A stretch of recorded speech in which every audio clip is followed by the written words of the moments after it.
안녕하십니까, 신의 한수 홍철기입니다.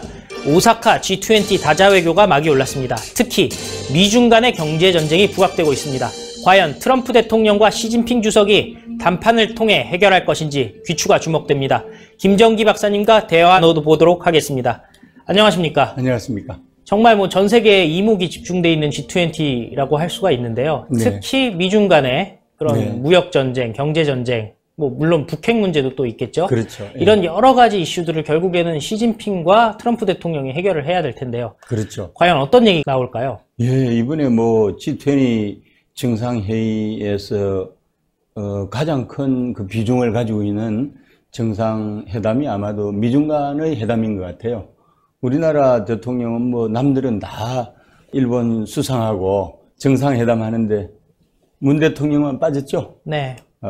참 안타까운데 어쨌건 G20라는 국제 외교 무대에서 철저하게 그 외톨이 신세를 면치 못하고 있는데 안타깝습니다. 오늘은 말씀하신 대로 이제 미중 정상회담인데요. 네. 여기서 단판이 날 것 같다.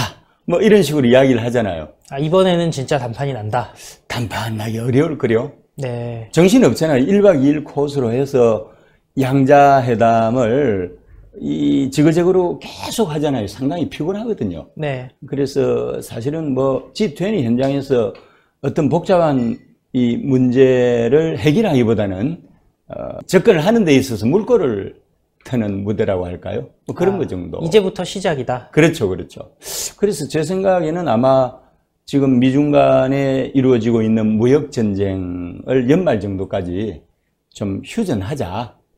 더 이상 진도 나가지 말고 이대로 가면은 양쪽이 다 죽는 게임이지 않느냐. 그렇게 해서 이제 이 시진핑이 메시지를 던지는 것 같더라고요. 네. 그러니까 대표적인 게 뭔가 하면 이제 최근에 시진핑이 그 히토류 현장 방문을 하게 되거든요. 세계 히토류 생산의 그 90%를 중국이 하고 있습니다. 엄청난 양을 생산하고 있나 보죠? 예. 지난번에 그 센가쿠 열도 사태 때 일본을 한 방에 제압한 게 히토리를 무기화해가지고 일본이 꼼짝마 됐잖아요. 네. 그런데 이제 미국은 그 정도는 아닌데 반도체 산업에서 가장 중요한 것이 히토리입니다. 네. 그러니까 이 산업의 쌀을 철강이라고 하잖아요. 예. 반도체의 쌀이 히토리입니다.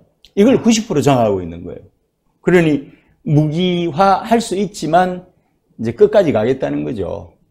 그 옵션을 취하게 된다면은. 그럼에도 불구하고 일본의 경우처럼 중국이 히토리를 무기화해서 무조건 손들게 만들 수 있는 그런 상황은 아닙니다.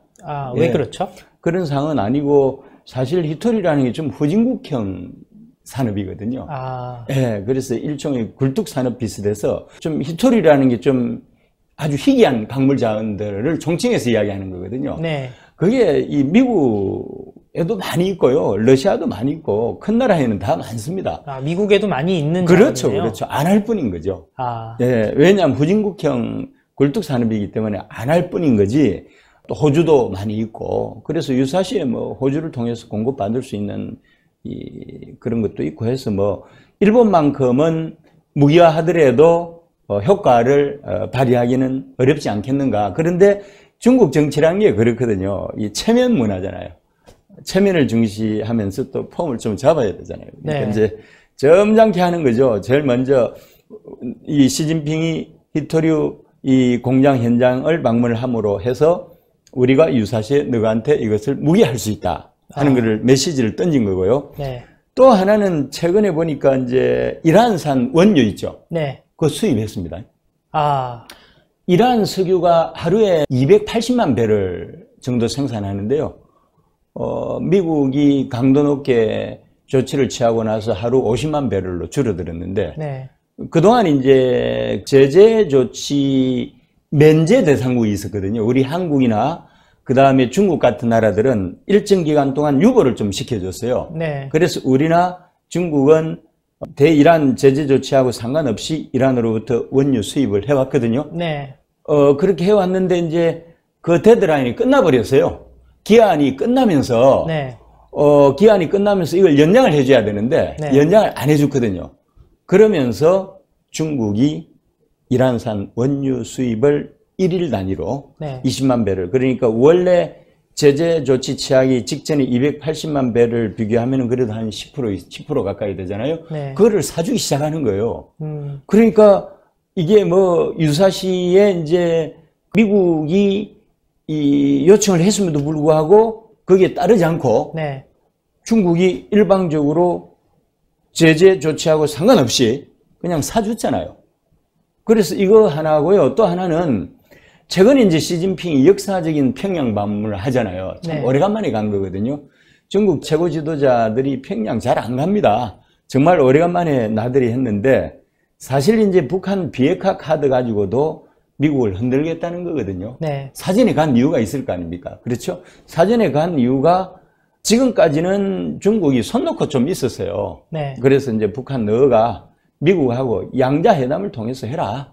내가 측면에서 지원해 줄게. 그런데 중국이 이 북한의 비핵화 정책이 있잖아요. 네. 그러니까 동시다발적인 게 아니고 다단계로 가는 그 정책에 대해서, 전략에 대해서 전폭적인 지지를 했거든요. 그리 되면 이제 미국이 조금 까다로워지는 거죠. 그렇죠? 북한을 상대하기가 까다로워지잖아요. 그리고 또 이란을 상대하기도 까다로워지잖아요. 그런데 북한이나 이란은 유사시 미국의 전선이 될 수도 있는 그런 무대인데 중국이 북한을 방문해서 너한테 힘이 돼줄게. 이란이 어려울 때 미국의 제재 조치를 무시하고 너한테 힘이 돼줄게 하니까 미국을 흔드는 거잖아요. 네. 이것이 말하자면은 이제 협상 카드라고 보거든요. 이제 세 가지를 가지고 이제 중국이 당당하게 이야기를 했죠. 이제 하웨이 좀 풀어주라. 결국은 그게 화웨이로 귀결이 그렇죠. 되는 건가요? 예. 하웨이가 대표적인 경우고요. 그 다음에 이제 그 관세 개소에서 지금 처음에 이제 500억 달러, 그 다음에 2천억 달러, 지금 남은 게 3,250억 달러잖아요. 그러면은 이제 중국은 추가적으로 600억 달러 하면 하고 500억 달러 다 했기 때문에 관세율 상향 조정을 통해서 압박 카드를 쓸 수 있는 게 없습니다. 3,250억 달러에 대해서 이 관세율을 추가적으로 부과했을 때 중국은 당할 수밖에 없는 그런 구조거든요. 그렇게 되니까 이제 거기까지 가지 말고 우리도 이렇게 당신들한테 트러블을 줄 수 있는, 머리 아프게 할 수 있는 북한 카드, 이란 카드, 히토류 카드가 있으니까 네. 이쯤에서 휴전하자 이런 거거든요. 연말까지. 예. 연말까지 그러니까 3,250억 달러에 대해서 추가적으로 관세율 적용하지 말고 그거는 그냥 내버려두고 연말까지 숨고르기로 가자. 그리고 또 한 가지는 이제 이 중국 쪽에서 단기적으로 해결하고 싶은 것이 이제 하웨이죠. 네. 근데 이제 하웨이인데 미국 입장에서는 그 하웨이를 그렇게 쉽게 풀어주겠습니까?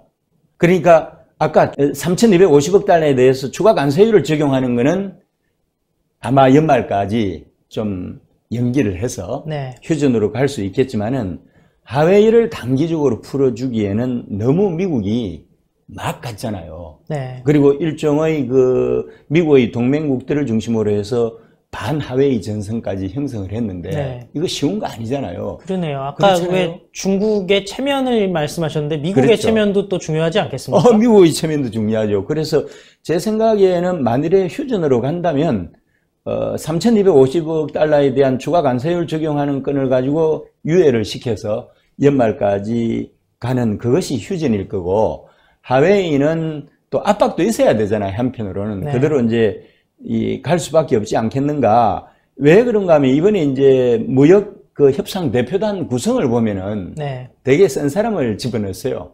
나바로라고 해서 네. 완전히 중국을 기생충이라고 이야기했던 사람이고요. 대단하네요. 중국 외환 죽음이라는 책도 쓴 사람이고 중국 하면은 완전히 그냥 뭐 몸서리 치는 사람이에요. 미국 내 대표적인 반중 인사다 뭐 이렇게 봐도 되나요? 그렇죠. 특히 이 사람이 백악관의 무역하고 제조업을 담당하는 국장이에요. 네. 그러니까 이제 그 국장을 하면서 무역하고 제조업 담당 총괄을 하다 보니까 이제 그 트럼프 시대의 그 관세 있잖아요. 네. 관세하고 관련된 그 로드맵을 이 사람이 다 그렸으니까 선수 중에 선수 아니겠습니까? 네. 그리고 초강령파잖아요. 중국이라면은 머리부터 발끝까지 혐오하는 사람이 협상단에 뒤늦게 조인을 했습니다. 그러니까 이 협상이 결코 쉽지가 않다는 거 아니겠습니까? 네. 물론 이제 원래 무역 대표부 대표가 이제 하이제라고 해서 역전의 용사가 있어요. 국무부로 치면은 폼페이오 같은 사람이죠. 아. 그리고 국무부로 치면은 볼턴 같은 사람이 나바로예요. 아, 예. 나바로가 말하자면 볼턴이 이 초강경이잖아요. 네. 그 다음에 폼페이오가 강경이잖아요. 예. 그러니까 하이저가 강경이라면은 나바로가 초강경이에요. 완전 매파, 소위 말하는 그렇죠. 매파라고 볼 수가 있나요? 통제가 안 되는 거죠. 물론 다 짜고 치는 판이지만 네. 선수들을 이제 이 초강수를 두는 거죠. 이렇게 전면에 배치하면서 뭐 재무장관 하는 머누신이라든지 뭐 상무장관 하는 로스라든지 뭐 이런 사람들은 무리 없이 갈 수 있는 사람이지만은 하이저나 아까 말씀드린 초강경파 나바로는 중국이 결코 상대하기가 쉽지 않는 그런 대상이거든요. 그러니까 이번에 G20 정상회의 때 이 미중 정상회담에서 중국이 만족할 만한 결과를 내기는 어렵지 않겠는가. 특히 하웨이의 제재 조치를 중단하는 건으로 해서는 제가 볼 때는 결코 쉽지는 않을 것 같고, 다만 이제 이 중국도 협박 카드가 2+1이 있잖아요. 이것이 만일에 먹혀든다면은 이제 3,250억 달러에 대한 추가 관세 적용하는 것을 연말까지 유예시키는 정도로 해서 서로 시간을 버는 거예요. 서로 시간을 벌고 또 연말 연초가 돼야 미중 무역 전쟁의 협상의장이 열리잖아요. 내년에 이제 트럼프가 재선을 앞두고 있으니까 네. 극적으로 이 결론이 내려지는 시기가 연초가 돼야 되지 않겠습니까? 네. 그러니까 트럼프 입장에서도 그걸 명분으로 해서 슬쩍 빠져나가고 6개월 정도 휴전으로 갈 수가 있는데, 하웨이 건은 결코 양보하기가 쉽지 않은 카드라고 생각합니다. 만약에 그렇다면은 네. 우리나라 경제에 미치는 영향은 어떻게 될까요? 우리나라 경제에 미치는 영향은 이제 우리나라의 대통령인 문재인이 이제 압박을 받게 되겠죠. 네. 그 G20 정상회의 직후에 트럼프가 오잖아요. 1박 2일로. 오게 되면은 솔직히 이야기해서 뭐 트럼프가 여기까지 왔는데 뭐 보따리 줘야 될 거 아니에요. 예. 문재인 입장에서 1박도 안 하고 당일치기로 왔다 가려고 하는 사람을 사정사정 해가지고 1박 2일로 묵혔는데 뭔가 선물 보따리를 줘야 될 거 아니에요. 예. 그런데 이제 지금 트럼프가 가장 강력하게 요구하는 것이 아마도 반하웨이 전선에 정부 차원에서 동참을 해달라고 예. 요구하지 않겠습니까? 그렇겠네요. 지금 LG U+만이 좀 따로따로 놀고 있잖아요. 예. 그러니까 좀 집안 단속 좀 확실히 하라는 식으로 강도 높은 주문을 하게 될 거예요. 그리고 이제 뭐 3차 정상회담하고 관련해서는 뭐 문재인 대통령의 역할이 뭐 별 거 있겠습니까? 이번에 네. 평양에서 온 그 미주국장인지 누군지 국장급 인사가 메시지 낸 거 보니까 완전히 뭐 무시했던데요. 그렇잖아요. 그러니까 뭐 어떤 형태로든 뭐 분위기가 조성이 되면은 3차 북미 정상회담이 개최가 되겠지만은 단기적으로 뭐 북한 김정은도 중대한 결심을 해야지 이쪽이 원하는 저 동시다발적인 비핵화 조치를 김정은이가 받아들이기가 쉽지가 않거든요. 이게 예. 단기적으로 이 북미 정상회담이 뭐 이렇게 만나고 나서 직후에 뭐 7월달에 이루어지고 이런 일은 없을 거라는 거예요. 시간이 좀 필요하다는 거고요. 노력을 하겠죠, 물미달해서. 그러니까 문재인 대통령이 되게 난감한 상황에 처하게 되는 거죠. 왜냐하면 이번에 G20 정상회의 때 한중 정상회담 했잖아요. 그때 시진핑이 또 압력을 행사한 게 뭡니까? 하웨이 거 쓰라는 거 아니에요. 그러니까 참 샌드위치 신세가 돼가지고 문 대통령이 되게 고달플 거예요. 그러니까 참 이 현명한 판단을 내려야 되는데 어떤 판단을 문재인 대통령이 내릴지 저는 걱정입니다. 옛날에 제가 한 말씀드렸죠. 줄 잘 서야 된다고. 예. 특히 패권 전쟁을 치르고 있을 때는 잘 나가는 1인자 쪽에 줄을 서는 것이 가장 현명하다고. 자꾸 의민할 필요도 없어요. 아주 단순 소박하게 생각하면 됩니다. 여기는 현명함도 필요 없어요. 그래서 이 근래의 역사가 다 줄 잘 서는 그런 나라들이 또 이 생존의 맥을 이어왔잖아요. 네. 그래서 정말 이번에 마지막으로 하게 되는 그 트럼프하고 정상회담에서 좀 줄 좀 잘 섰으면 하는 그런 바람이 있습니다. 예, 오늘 말씀 감사했습니다. 네, 감사합니다.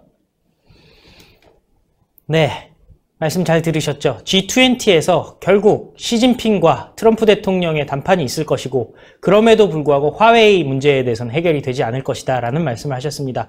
그리고 대한민국은 결국 미국의 줄을 설 것이냐 중국의 줄을 설 것이냐 결정의 순간이 다가오고 있다고 말씀하셨습니다. 오늘 말씀 잘 들었고요. 지금까지 신의 한수 홍철기였습니다. 감사합니다. 감사합니다.